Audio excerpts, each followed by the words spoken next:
Chapter 3. Appeal to the other person's interests.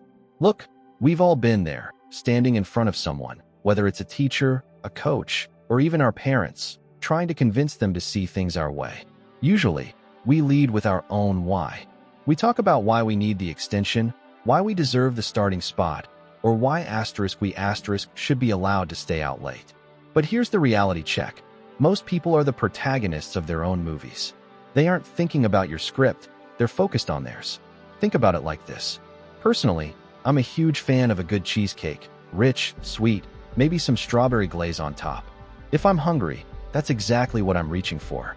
But if I decide to go down to the river to catch some bass, I'm not bringing a bakery box with me. Why? Because as much as I love cheesecake, the fish thinks it's trash. The fish wants a worm. If I want to catch that fish, I have to stop thinking about what tastes good to me and start thinking about what looks appetizing to the fish. In the real world, we constantly try to catch fish using our own favorite flavors. We walk into rooms and broadcast our own desires, expecting people to jump on board just because we're passionate. But if you want to actually move people, you have to stop lead-genning your own ego and start looking at the hook from their perspective. Every time you're about to speak, I want you to hit the pause button. Ask yourself one question. What does this person actually stand to gain? Most of the world is operating on a frequency of pure self-interest. It's not necessarily a bad thing. It's just human nature. But because everyone is so busy looking out for number one, the person who actually takes a second to focus on someone else's needs doesn't just look nice. They look like a leader. They stand out like a neon sign in a dark room. When you show someone how your goal aligns with their success, you aren't just asking for a favor anymore. You're offering them a solution. You're giving them a reason to say yes that has nothing to do with you and everything to do with them.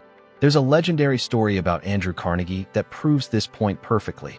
He had these two nephews who were off at college, and like a lot of us, they were terrible at replying to mail.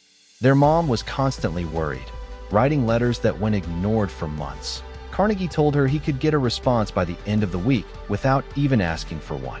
He wrote them a casual, friendly letter. No lectures, no guilt trips. At the very end, he added a postscript saying he'd tucked a $5 bill into the envelope as a little treat for them. The catch? He intentionally left the money out. He didn't have to wait months for a reply. He got a letter back immediately. They weren't writing because they suddenly felt a deep sense of family duty.